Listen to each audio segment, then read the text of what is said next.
Today's episode is sponsored by EditPods. EditPods provide full-service podcast editing that's all in one podcast editing without breaking the bank. Now, one of the biggest problems that I have when running this podcast is the time it takes to edit, clip, upload, and post my podcast in all of the right places with some new artwork, links, descriptions, and all of the jazz that comes along with it. Now, what EditPods do is help podcasters skip all the hassle and focus directly on making the best show possible, freeing our minds to help hone the craft instead of spending time writing copy and doing transcripts and finding links, all of these time-consuming activities. So, EditPods work with podcasters that want to focus their time on areas of excellence and take the rest off their plate. If that sounds good to you, you can use the coupon code CHATTER to get $30 off Basic or Plus, or $50 off of Premium for the first month. That's CHATTER, CHATTER, for $30 or $50 off your first month at EditPods. Make podcasting fun again. Brilliant. Okay, so hello everyone. Welcome to another episode of Chatter. Today I'm here with Tanyaradzwa Fear, who is an actor, writer, and thought leader. Tanya, welcome to the show. Well, you managed the mouthful of my name. I did. So, hopefully, respect. Hopefully that continues. You may now call me Tanya for the rest of the interview. Exciting. To be fair, I have butchered many a name on this podcast, so unfortunately. And apologies if I look just like sweaty. It is 30 something degrees and like 50% humidity in my flat, and we have a cat that enjoys to jump from the balcony, so I can't have the main balcony door open unless I shut him out. And yeah, anyway, you don't need to know that. So, so to start off on a light note, who's your favorite Doctor Who? Oh my gosh. Well, I've got to say Jodie, because that's the Doctor Who I worked with, and she's just a phenomenal person. She's so kind, so welcoming. I absolutely adore her as a person, as an actress. It was such an important learning experience for me, and one of my favorite jobs that I've ever done. It's such a wonderful cast and crew, and I'm excited to see how the show continues. Were you a big fan when you were younger?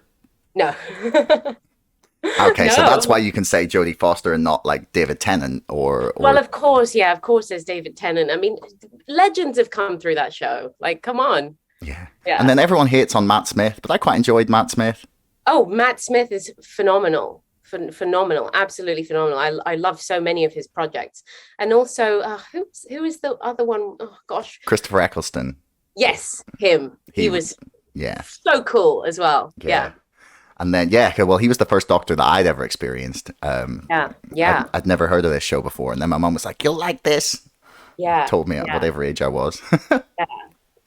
So then to turn in a slightly more serious direction, now that we've got the niceties out of the way. No, don't worry. I'm not going to go full Hotep Jesus on you and dive straight into things. But he did that. He went for it. We did. So in that interview, you described this idea of like consciousness leveling up that you'd gone through. Like, what do you mean by that? Yes. What a great question. You know, I think that when people go through events that seem kind of catastrophic, you can choose your perspective on how you're going to look at them, and whether that's going to be an empowering perspective or whether you're going to sit in the identity of that moment that happened to you. And for me, I was actually talking to an incredible man based in Australia. He's a PhD, and his name is Dr. Brian Spittles, and he works in the field of this sort of psycho-spiritual, right? That connection beyond the science of the mind, but you're talking about the matters of the spirit. And he said to me that, sometimes when someone goes through something, like my supernova event, it can be, it's almost like the subconscious doing a rapid healing on the conscious mind.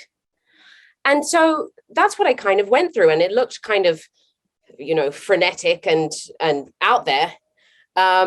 But what has come out the other side, and very rapidly, by the way, because I've prioritized my health as my number one, is that I'm good.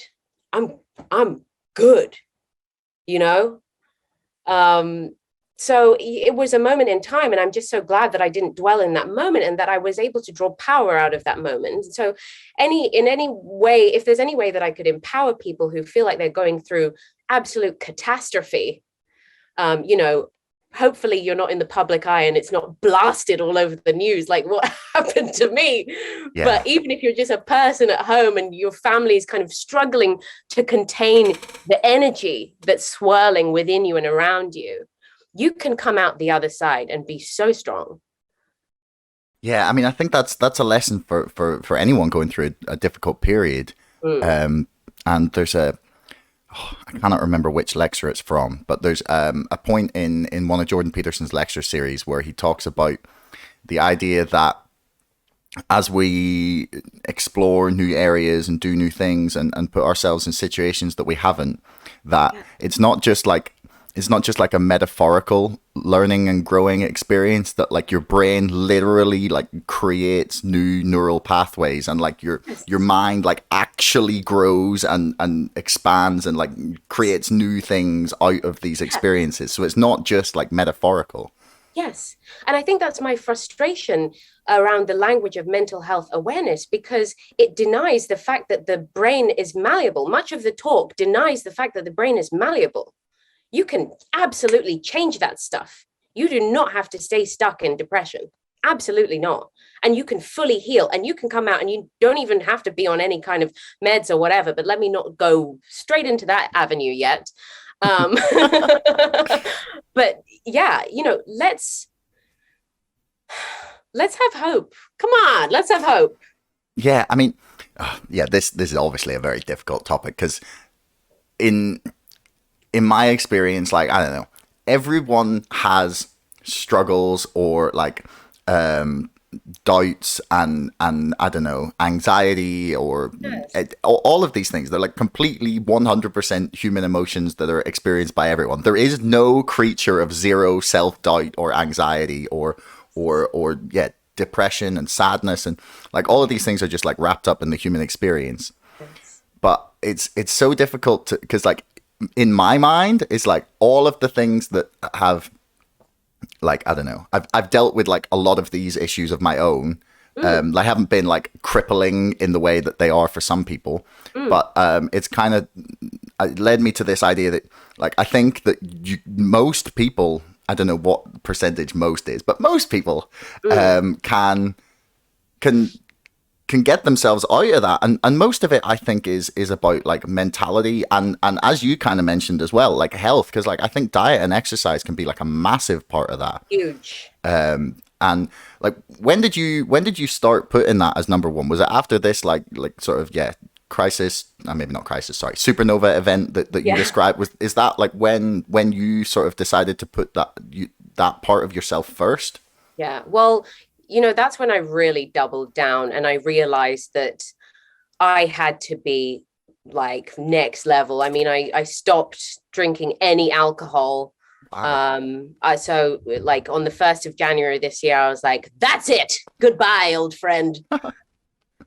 Turned into an enemy. And, you know, I wanted to leave anything that could cause any sort of internal disruption, you know, in the gut, behind, so that I could just live in the moment and not let anything keep me stuck. And so, yeah, I'm like, I like salads now, which I and I eat salad every day. Never thought that would happen to me. I've always loved food, and I've always loved sort of diverse foods, but I just had to learn what was right for me in terms of diet and exercise. I've always been a keen yogi. I've done yoga for, gosh, must be about 13 plus years now. It's been a huge part of my life, and I do think it's something that's kept me on track throughout, and kept my body in the shape that I like it, and has kept me really strong and centered. But I had to explore all these different elements, and I think a lot of the time when we're doing the work to level up, we'll get really good at one aspect. It'll be like, oh yeah, but I meditate every day. Why isn't it working? I meditate every day. But then you're eating nonsense, throughout the day, or you're watching terrible, I don't know, violence or whatever, insert whatever bad things you're putting in your eyes. So I just realized that it was important to be incredibly holistic about all of this if I was going to achieve what I wanted to achieve in terms of strength and fortitude. Like, what made you decide that that's what you wanted to go for? Like, I don't know. A lot of these changes that I made or tried to make in myself, at least anyway, came at the start of the pandemic. So I broke up with my then girlfriend, and then we were just sat around at home, just being like, okay, right, what do I do? And I was like, well, I mean, everyone's getting sick. Maybe it would be a good idea to be not sick, and try and be as healthy as possible. So for me, that was part of what sparked it. And then I had a lot of time to reflect on myself and but what was it that made you decide to prioritize that strength? It's my relationship with God. I personally got saved in 2019. So I started going to church, and I started reading the Bible, and I was called to this life. I was absolutely, I feel unequivocally, without a doubt, that I was called to this life of faith. And it's, in that process, I've simply been kind of refined, and I got energy back that I had no idea that I would get back. I was always one of those people that was like, I'm not a morning person or whatever. Now I'm 4:00. Okay. Writing. I'm just I can't believe it. This is wild. But it's fun, and I've finally become rooted in my own voice, and I've realized that I might not have 1 million followers on Instagram or whatever, but my voice is still impactful. And if I touch one person with a prayer that I put out in the morning, or if I touch one person with an observation around culture that I put out, then that's done something in someone's mind, and it's done something in how they interact in the world. And that's part of healing. That's part of healing the collective, no matter how small your voice seemingly, is. Yeah, that really chimes with this. And I always laugh because it's from Evan Almighty, the sequel to Bruce Almighty, the one with Steve Carell. And I've seen Bruce Almighty, but not the other one. Okay, well, I don't know. It's pretty funny. It's got Steve Carell and the girl who plays Lorelai in Gilmore Girls. I don't know what her name is.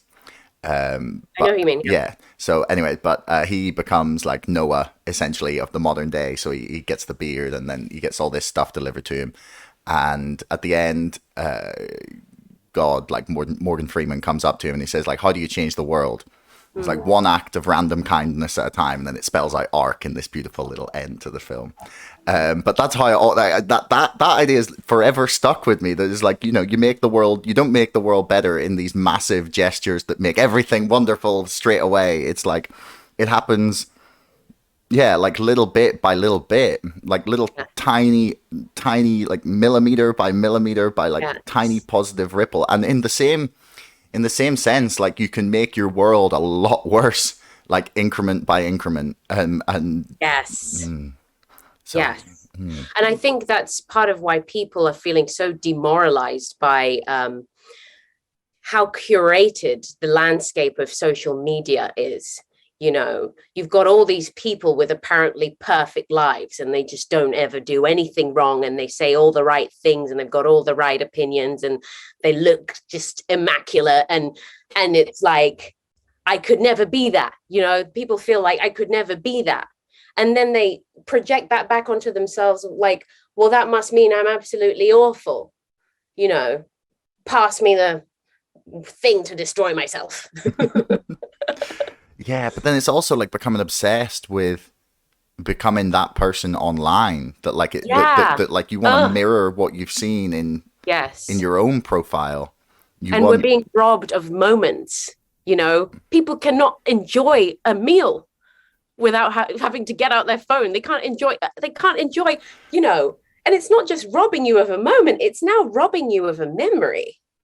So what does that do in the psyche? I don't know. I don't know. It's basically, it takes us out of the present. And if you're out of the present, then where are you? Well, yeah. What a steep question. Right? I mean, I guess you're in like this because you know how people talk about them go like you see people like stuck like just scrolling like TikTok or something. They're in like a talk hole. I think it's called a talk hole. Yeah, like a K hole, but for TikTok, right? Yeah. And Sure. they just go into this like ether where there's like a bubble between them and their phone. It's like the Buddha box from South Park. I don't know if you've seen this. It was like from one of the more recent seasons, and they were selling these things called Buddha boxes where you had your phone screen. You put a cardboard box on your head, and you had your phone screen like projected inside your cardboard box. It was for people suffering with anxiety, so that they could like be like Buddha and tune out the world and just like have some quality alone time with their phone. Yeah. Yeah. That's very much where people disappear to. It's just like it feels like you're stealing life and time. Absolutely. Absolutely. I find myself feeling sucked into these images on Instagram stories of like, a beautiful place in Bali. And it's just like, ooh. So honestly, I try not to look. Like I put my own stuff out there and interact with people who send me really beautiful questions, but I try not to observe too much of other people's content. I've got maybe one or two people that I look at, but yeah. Have you thought about ditching it all? Oh, well, I did. So after my supernova event, I came off Instagram for 6 months. I was like, I'm out. I'm not engaging in this psychological warfare because that's what it felt like. Yeah. Yeah, that's very much what it can feel like Yeah. at times. But like, so what brought you back? Like, what made you like reverse the decision? Well, I felt strong and healthy and ready to contribute my perspective. And I'd done enough work on my internal world to not feel guilty around the message that I was putting out. I got clear. My channel got nice and clear. I mean, no one's perfect, but I I was able to integrate various elements of my personality into a voice that made sense to me, you know. Because I'm like, as I said to Hotep, like people have called me like deep and weird and crazy and like, what is this? What is this? And so I've had to really accept the various elements of myself. So I sort of went on a journey through, being an actress to doing some writing, and then to last year doing a bit of stand-up comedy. I've done music. I've just explored different avenues on my way to having a voice, to creating a voice and understanding my voice. And now I feel in a good position to sort of test the waters. What's going on? Yeah. That's funny. The way you describe that, crazy, weird, and what is this? That's like basically the criteria I go for podcast guests. So it's like nice to know you fit in there. Good. So like when you say like you felt ready to share your perspective, like what do you mean your perspective? Like on what? What is the thing that you feel you need to share a perspective on? Gosh. I'm interested in so many areas, and I've got to tread carefully because I like to do as much research as I can.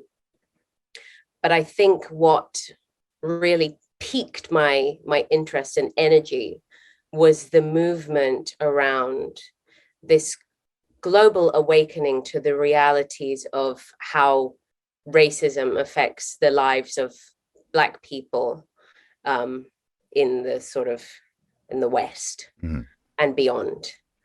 And simultaneously, the rise of Black voices and, strong Black people who have become, prominent figures in public discourse, and then following that, the sort of weaponization of identity, trying to corral people into tiny little boxes and say, only this person can speak to this universal issue. And if you are part of the wrong group, you surely don't have a perspective on this issue. And I was like, hang on a minute.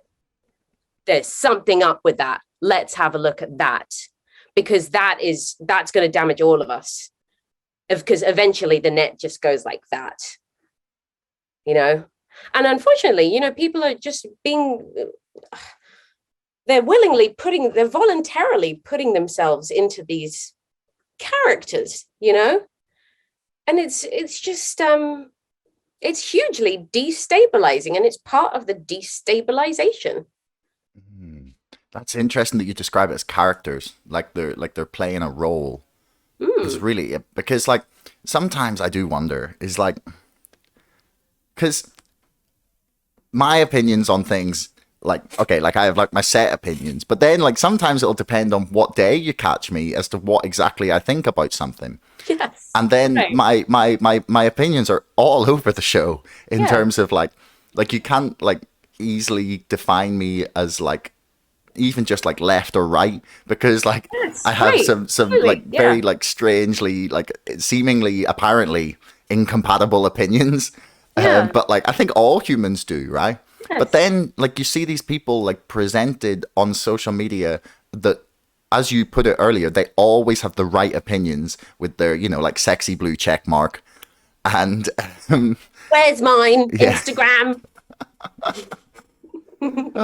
So like, do you think that these people are like consciously and actively curating this persona online? Or do you think they're simply being swept up by what seems like the thing to say? Yeah. Well, one thing that came up with on the Hotep Jesus interview was this concept of the reward structure built into identity expression. And so people are recognizing what stories they're being rewarded for, what aspect of themselves they're being rewarded for.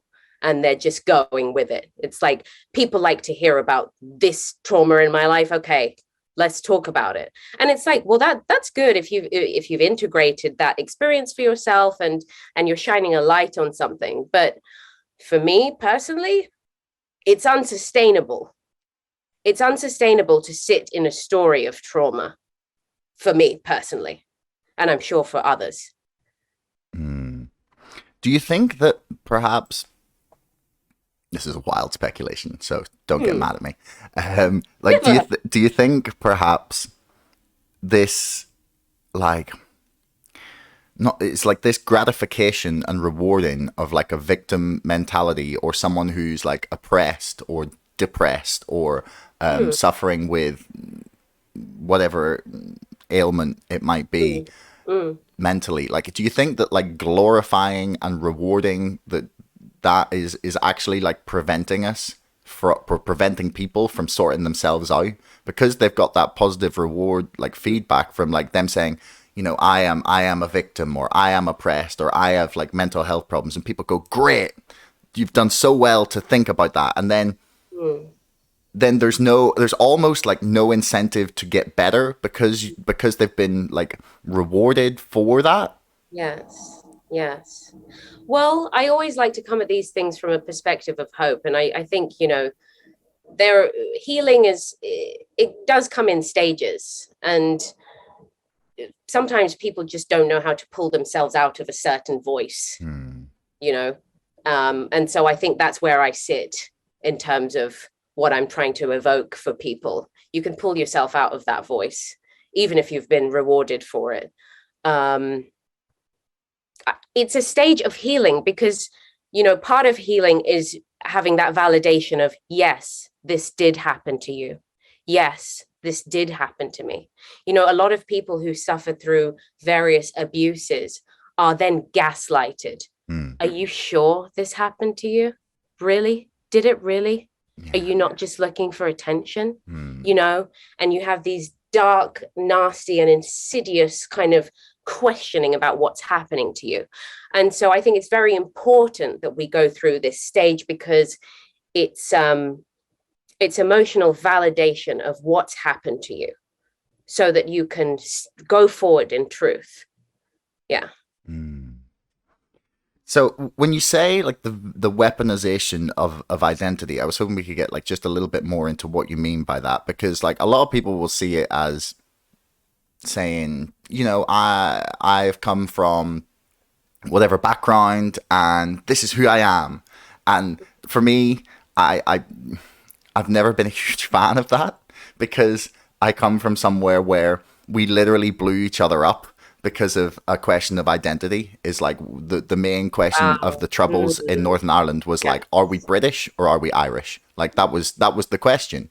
And that's like, you know, there was obviously like a lot of other underlying issues, but like when it comes down to it, that's what it is. And we killed each other because of like identity.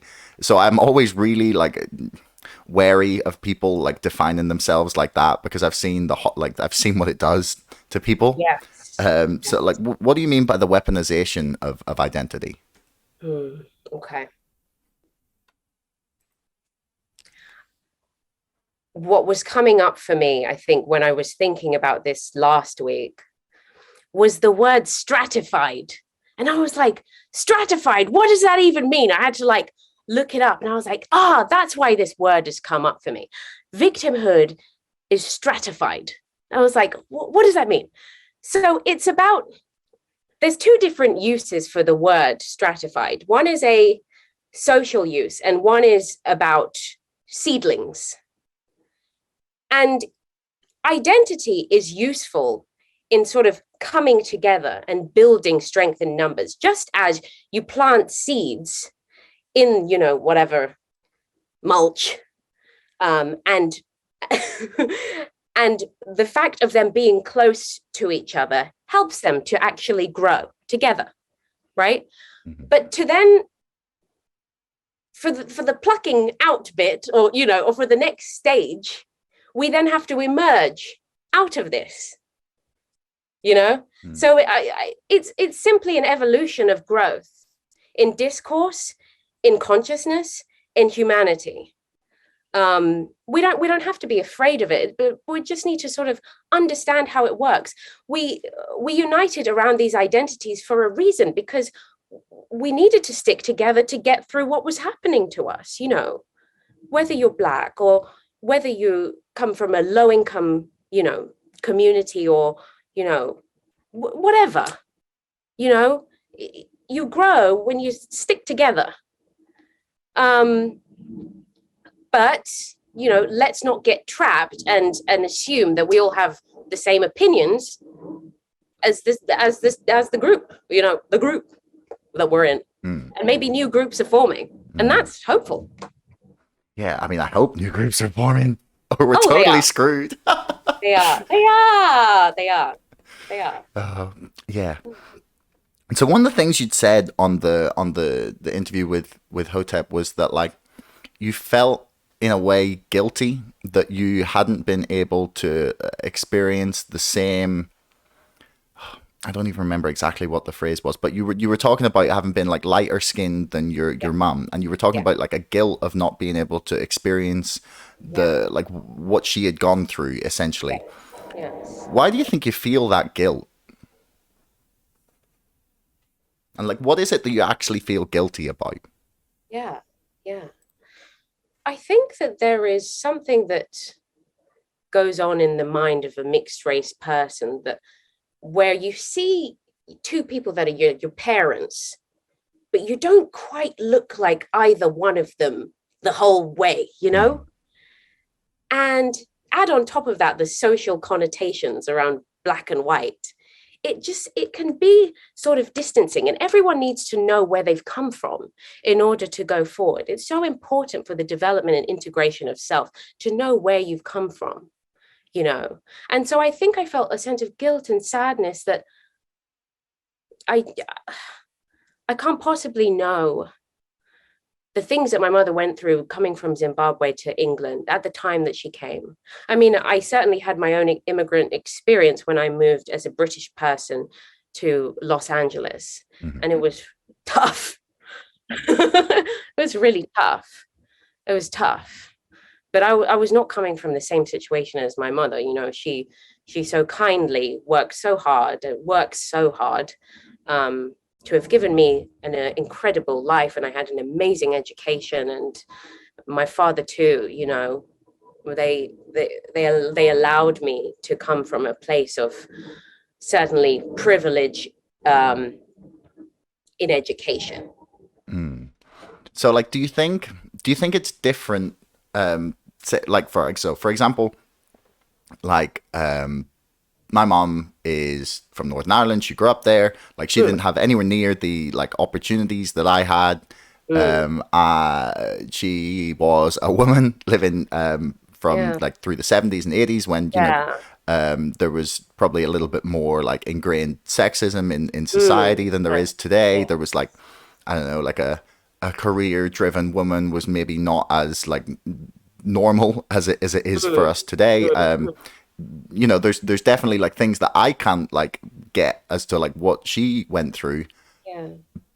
But like I don't feel like guilt for that because like I've got my own struggles to deal with, and like it seems like you have your own things. Like for example, when you went to Los Angeles and you had your own experiences to deal with. Do you think that like understanding like on like a personal level, like the struggles that our ancestors went through is like really important?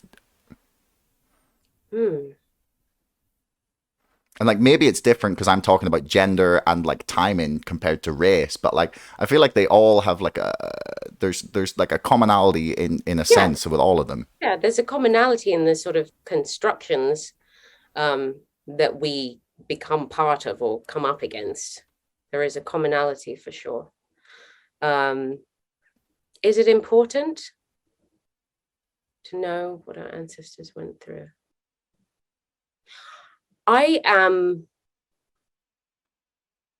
just someone that has a depth of perception in the way that I experience my daily life that perhaps other people can't quite relate to.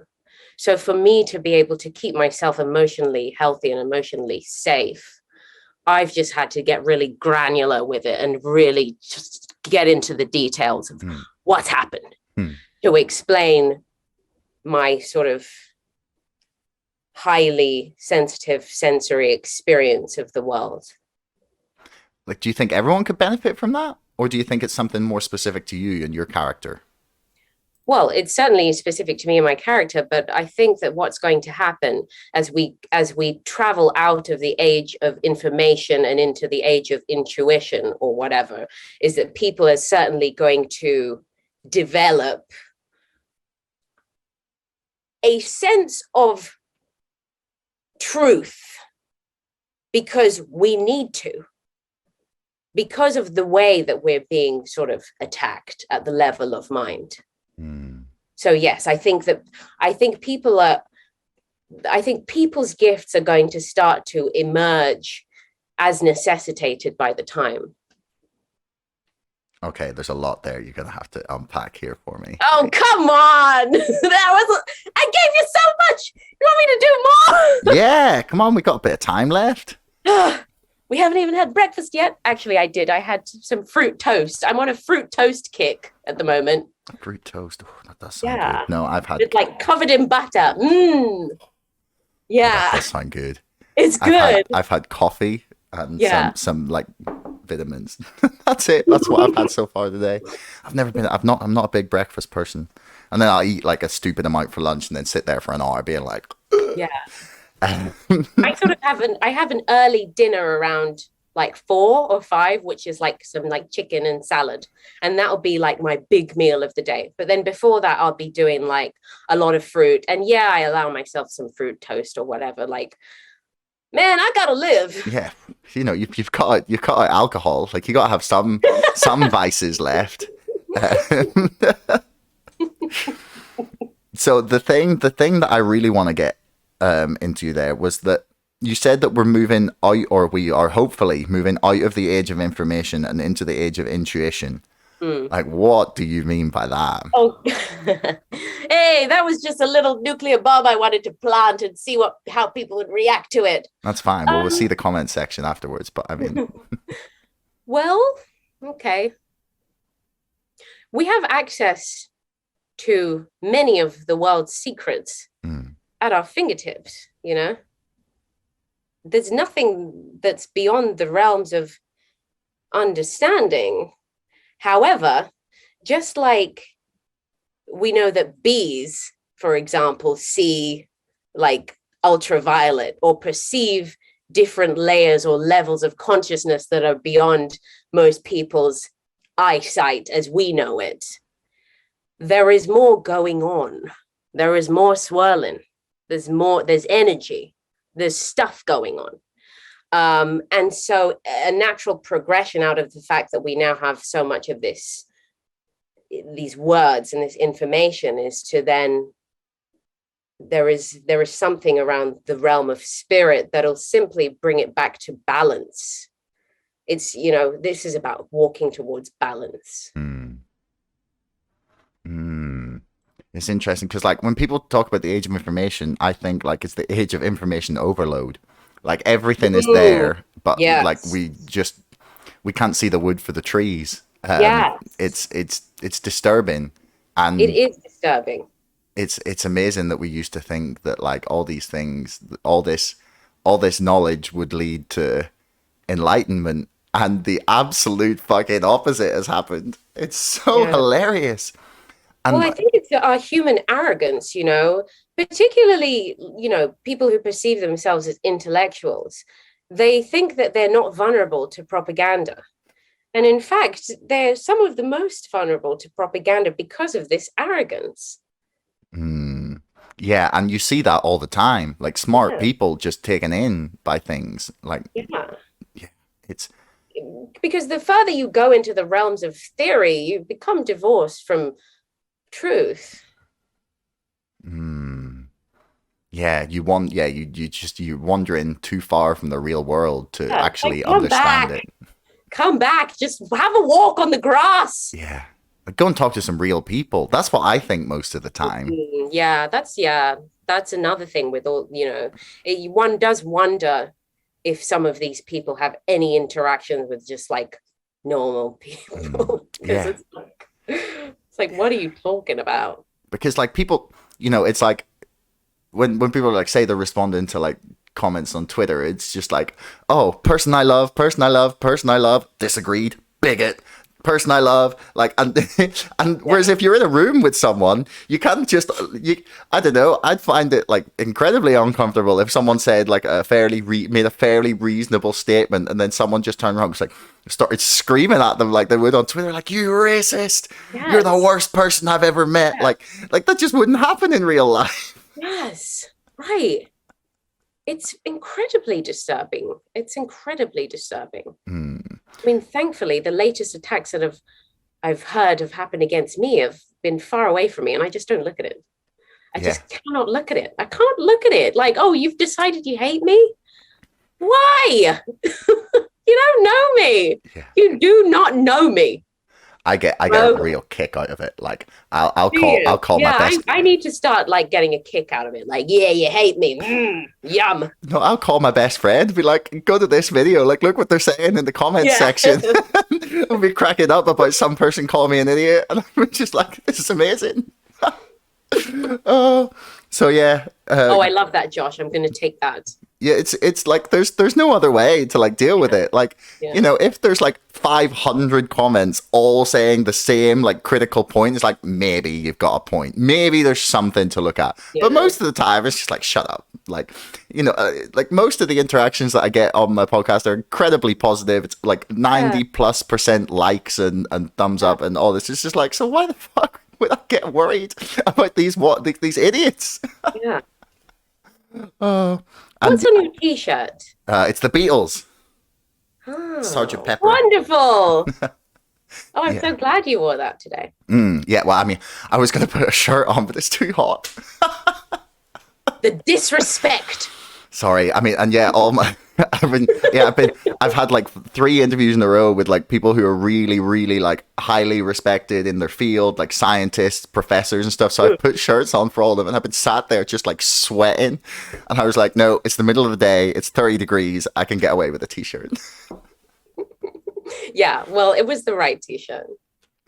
Yeah, I recently went to Liverpool actually for the first time in my like adult life, and like went to the Cavern Club for the first time, and like into the Sergeant Pepper store, and yeah, I was just like in awe. Yeah, that's so awesome. Yeah, Their music has really been inspiring me a lot lately. Like, oh, really? Lot. Been listening to a lot of the Beatles lately. Don't know why. It's just, yeah. All you need is love. That's what it is. Yeah. I love George Harrison. I really love George Harrison. Oh, is that your favorite Beatle? Perhaps, yes. Yes. What's your favorite Beatles record? Oh gosh. The songs that I've been listening to a lot lately have been You're Gonna Lose That Girl, Here, There and Everywhere. And then oh my gosh, My Sweet Lord, George Harrison, My Sweet Lord. Yeah. So beautiful. It's a great beautiful. I need to go to India. I really want to go to India. Oh, I'd love to. Yeah, I'd love to. It feels like travel's like a little bit weird. Like outside of Europe, I feel like less set than I used to. I feel like normally I would have had zero issues just being like, okay, let's go. And now I'm like, well, what if everything falls apart again and I'm stuck somewhere like miles away? Like Europe, I can get home from. Like I could fucking walk if I need to. Like, oh my gosh, you all right? This butterfly just did you see that? It's the spirit of George Harrison coming to welcome you, reincarnate. Yeah, and it's so beautiful as well. It's got like 4 eyes on it. Wow. So I'd like to go back a little bit to, we were talking there about this arrogance, like a human arrogance, and like the idea that we might, that people are missing things, and that like our trust in our own, like, well, when we have all the knowledge, we'll obviously make all the right decisions and believe all the correct information. Yeah. And it kind of reminds me of a conversation I had on Wednesday that will be out tomorrow, actually, with this guy called Gerald Schroeder, who's written like I can't count how many books about like the convergence of science and religion, like where like spirituality and science meet, basically. So he's written a lot. His books are like What God Says About God is the one I'm like listening to the audiobook at the minute, but like it's talked a lot about how we have the arrogance to state that humans can create their own moral truths, and that then society will be amazing. And that like his contention is that if you look at history, the evidence isn't really in our favor, because people say that like religion has caused a lot of death and destruction and war. And then you look at what happened when nations have abandoned some sort of religion and decided to create their own moral code and truth, and that ends in even more like like you look at Nazi Germany, Stalin's Russia, communist China, like Cambodia, like there's no shortage of examples where when these, I don't know what it is, these underlying like moral laws or truths get cast aside in favor of new ones, that we seem to just like descend into like, well, everything's sweet, like murder them, they can die, send them to the gulags, like, and I'm listening to it and be like, he kind of has a point, like, and like, do you think that this age of intuition will take us back towards more of those like like moral values that like religion like previously like taught us in society? Yeah, I hope so. And I think that people are really crying out for it because they're struggling with a moral framework, and that's humbling. It's humbling, And not many people, I mean, no one wants to be humbled really that much, it's like, oh, humble me, like, but it's actually a wonderful thing to ask God to do, because then it's like, that's where true wisdom can enter. So, yes, hopefully we're moving into something that's healthier. Like, do you believe that is the source of our moral truth? Like, I mean, I'm sure people on this podcast are gonna get sick of me talking about religion and truth and spirituality, but they can fuck off. Is what I'm interested in at the minute. But like, do you think that is like that religion is where our moral code has always come from, and like some sort of higher power? Is that what you believe? Well, religion is man-made. I mean, all I can speak to is the evidence in my own life. Once I had a relationship with God, my life changed for the better.